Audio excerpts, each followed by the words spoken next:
With reform, I've been leading on the grooming gangs, or rape gangs, as some call them, and I've been working with directly with victims of these gangs from particularly Rotherham and Rochdale and others, which has been an eye opener. And I wrote a legal paper, proposed new legislation for reform to how we tackle these gangs and how we help victims of these gangs. And that was adopted just before the general election by Richard Tice, and that went into our national manifesto, and it's still there. So I'm very proud of that, because that we need radical change, not only in that field but all over, but particularly in that field, because I don't know about anyone else, I'm sick to death of watching people from local authorities or the police or the agencies standing on the steps of courts or town halls saying, we've learned the lessons. We clearly have not learned the lessons. The fact that we're not having a national inquiry shows we haven't learned the lessons. The fact that we keep trolling out the same kind of legislation and process to allegedly protect people, we haven't. It will happen again. It's still happening. So that's something I'm very passionate about, and I recently spoke at our regional conference with Nigel Farage regarding this, and with one of the victims who very bravely came to Chester. I was there. Right, okay. And I am proud that, and it's true what I said on stage, is the police haven't listened, the government haven't listened, local authorities haven't listened. The only people that listened were Nigel Farage and Richard Tice, and they put it into our manifesto. And that's why I'm with reform. Not just that thing, but because the pragmatic problem solving, it makes sense, let's do it. Yeah, they listened. Yeah. That's really interesting. Yeah. I listened yesterday to a podcast, Trigonometry, which is one of my favourite podcasts. All right. And they had an interview with I'll put this in a link to it in the show notes on this podcast. Right.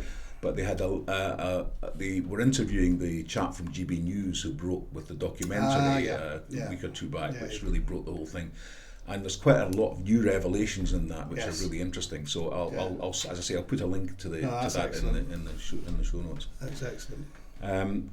So you've been working with the police and judiciary for quite a while. Yes. One of the things that's come up in the last few weeks to do with both the police and the judiciary is the fact that there seems to be different tiers of policing and different tiers of justice. Absolutely. According to who you are. How did that come about, do you think?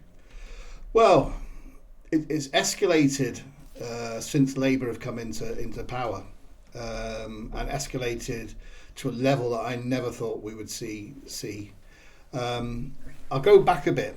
I've worked with the courts and the police and with local authorities in terms of tackling offenders and supporting victims. And I knew before even two-tier care came in that our system is completely flawed. I mean, we have a system now where the courts are a place for lawyers to go and make money. It's not to do with justice. So the word justice is completely wrong. What they're doing there is law. And lawyers are making huge amounts of money. Some very well intended, absolutely no qualms about that. But some who are there just purely to make the buck.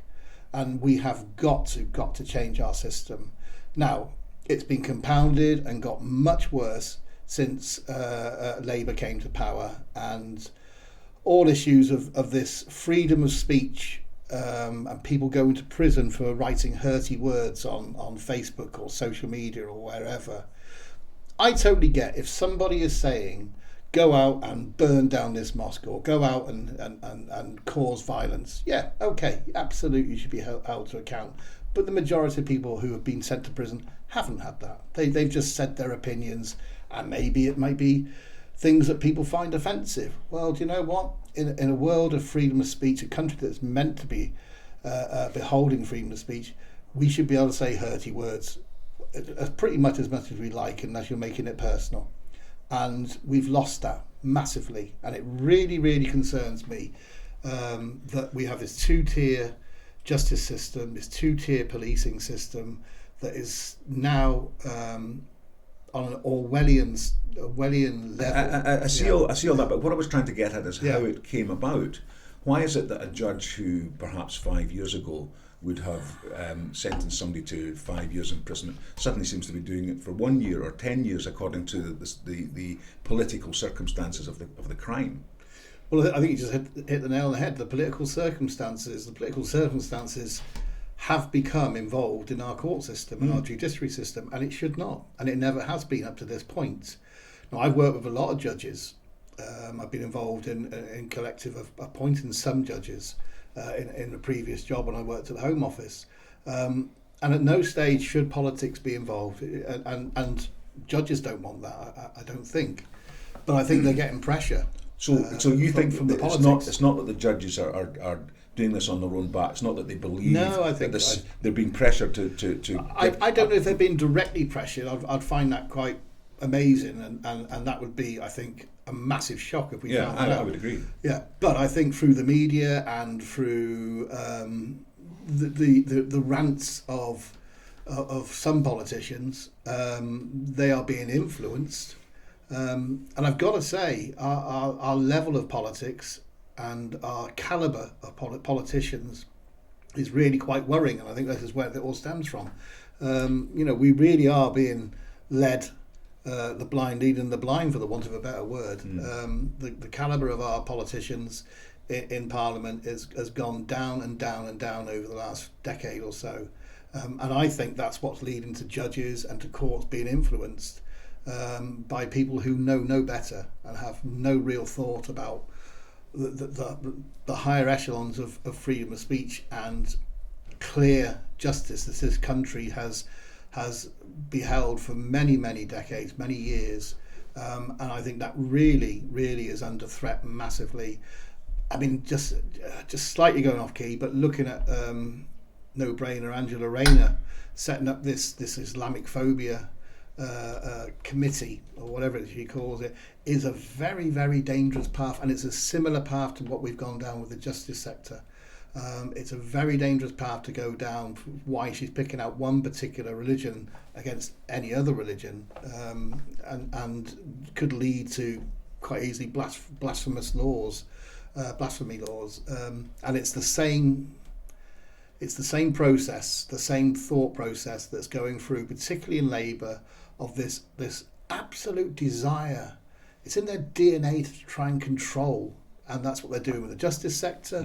That's what they're doing in local and national government. Give you another example. We're standing in West Lancashire in the Lancashire council elections on the 1st of May.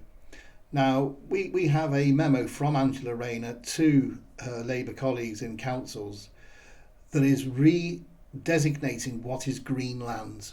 Now, the county that I live and work in and will be standing in, West Lancashire, is a very rural area, beautiful countryside.